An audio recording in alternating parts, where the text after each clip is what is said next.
कौन है गोपी?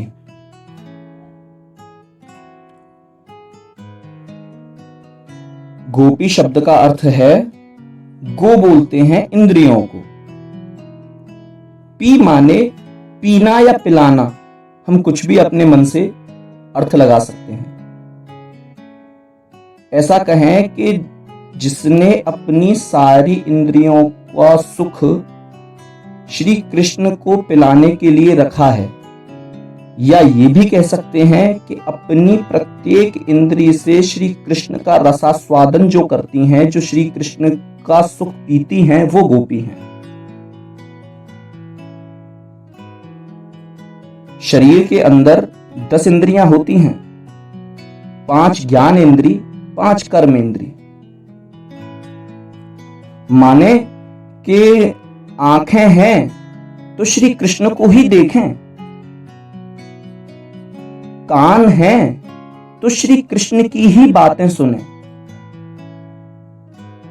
जिह्वा है तो श्री कृष्ण का ही गुणानुवाद करे, उन्हीं की चर्चा करे।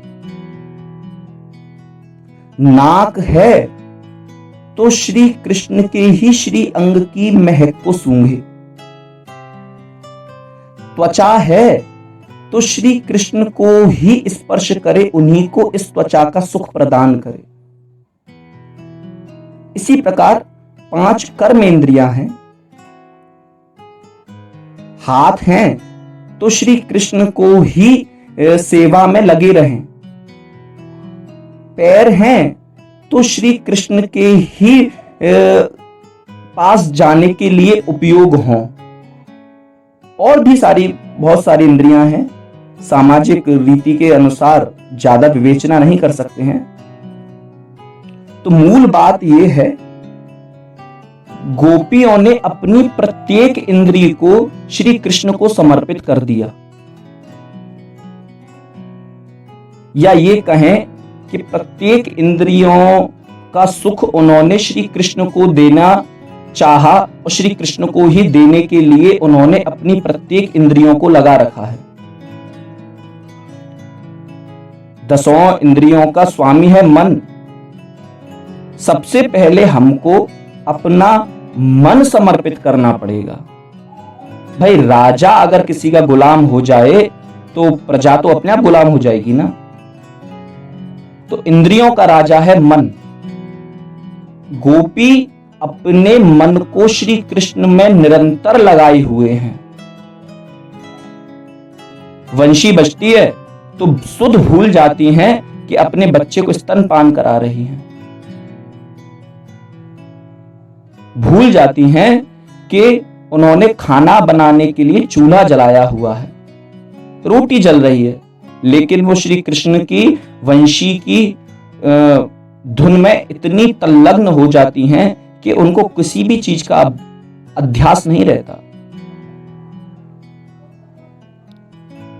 गोपी भाव बहुत बड़ी बात है। कृष्ण भक्ति की आचार्य हैं गोपी।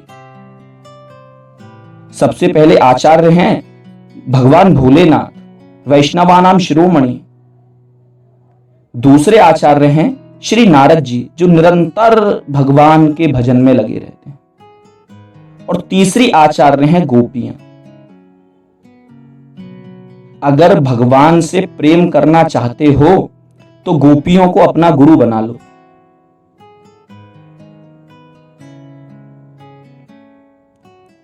जिसने गोपी को गुरु बना लिया वो कृष्ण भक्ति से विरक्त रह ही नहीं सकता है।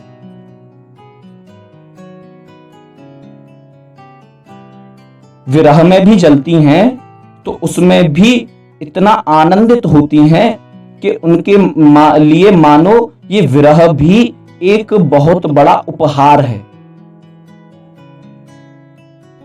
गोपी गीत में कहती हैं, अशुल्क दासिका, हे कृष्ण, हम तुम्हारी ऐसी दासी हैं जिन्हें किसी शुल्क की आवश्यकता नहीं है।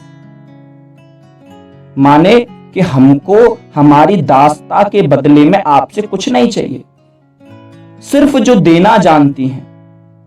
अरे भाई, जिसने अपनी प्रत्येक इंद्रिय को उसको समर्पित कर दिया तो फिर बचा क्या? ये है प्रेम।